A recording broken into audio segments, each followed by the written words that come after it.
प्रेम, लव, इश्क, मोहब्बत बोलायला किती सोपं वाटतं ना, पण निभावणं तितकंच कठीण.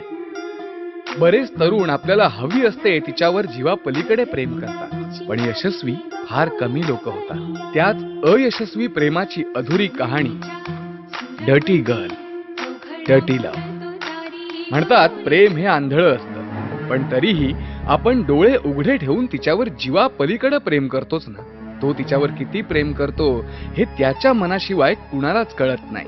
आजकाल खऱ्या प्रेमाबद्दल तीही काही बोलत नाही, कारण तिला वाटतं हा माझा गैरवापर करून मला सोडून देईल. परंतु तिला कुठं माहित असतं की हा तिच्यासाठी जीव सुद्धा देईल. तो तिच्या आठवणीत झुरतो, तिच्यात आणखीनच गुंतत जातो.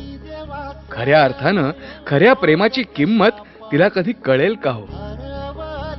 फोनवरती बोललेला 1 तास तिच्या लक्षात राहतो, पण त्या 1 तासासाठी खर्चाच्या पॉकेट मनी मधलं 100 रुपयाचं रिचार्ज तिच्या लक्षात राहत नाही.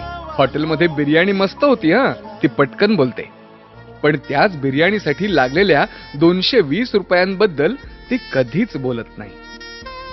माहितीये प्रेमात पैशाचा हिशोब कधीच करू नये, पण ऐपत नसताना सुद्धा फक्त तिला त्रास होऊ नये म्हणून मित्राच्या बाईक मध्ये टाकलेल्या 200 रुपयाच्या पेट्रोल बद्दल मात्र ती साधं थँक्यू सुद्धा म्हणत नाही.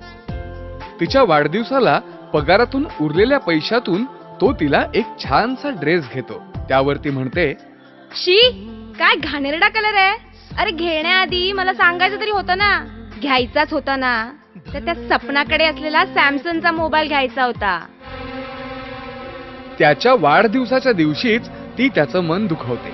त्याला वाटतं आपल्या वाढदिवसाला गिफ्ट राहू दे, पण रात्री 12 वाजल्यानंतर पहिल्या मिनिटाच्या आत जर तिचा एखादा SMS किंवा फोन, हाय जानू, many many happy returns of the day, I love you बबला, हा पा माझ्या बबलाला, हा आपल्या होणाऱ्या चकुलीला, चल बाय सोना, उद्या भेटूया. पण कसलं काय आणि कसलं काय, ती मात्र घरी शांत झोपलेली असते. सकाळी हाच तिला आठवण करून देतो. ती मात्र म्हणते, अय्या तुझाच वाढदिवस आहे. सॉरी अरे मी विसरले.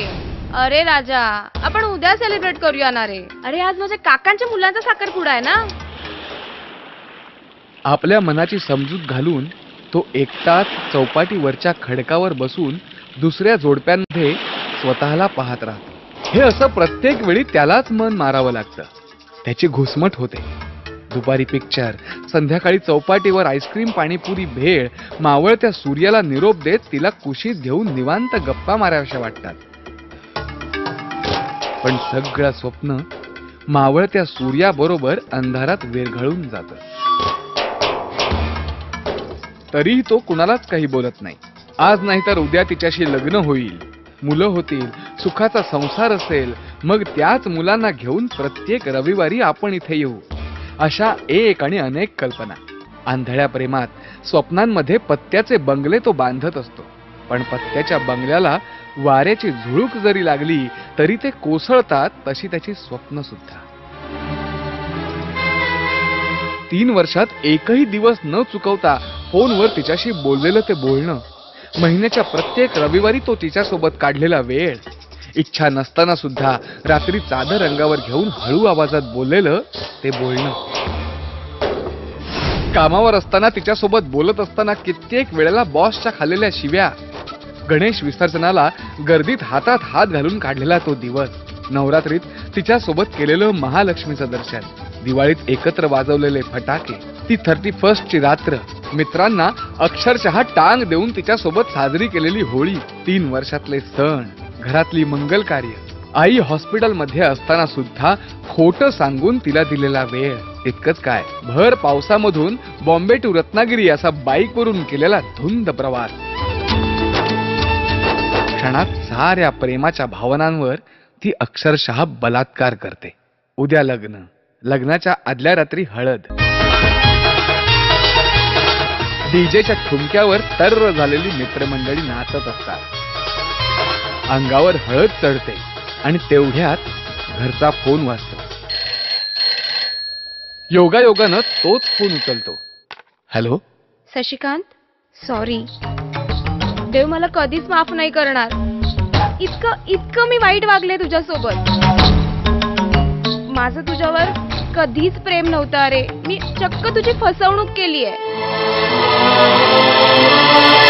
पण मी कसं हा बोलले तुला माझं मलाच नाही माहिती. मला जो आवडतो, माझं त्याच्यावर प्रेम आहे, त्याच्याशीच मी आज पळून जाऊन दुपारी लग्न केलं.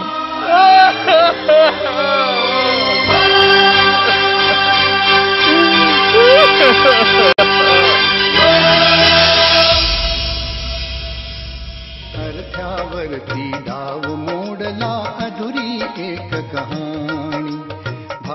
त्यावेळेला तुम्हा आम्हालाच काय, देवाला सुद्धा कल्पना करवत नसेल काय झालं असेल त्याचं. मुलं मुली एकमेकांना फसवतात, पण खऱ्या प्रेमाचं काय?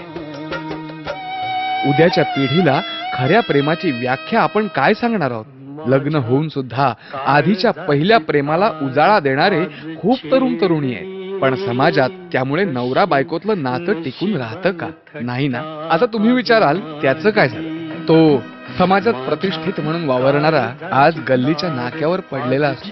365 दिवसांमधल्या प्रत्येक दिवशी सूर्य मावळला की बारच्या टेबलावर येतो. विस्कीचे कच्चे 3 पेग तिच्या आठवणीत डोळे उघडे ठेवून रिचवतो. बरोबरच्या काकडीला मीठ लागतच नाही, कारण तिच्या आठवणीत रडून रडून अश्रूंचा त्यावर खार चढलेला असतो.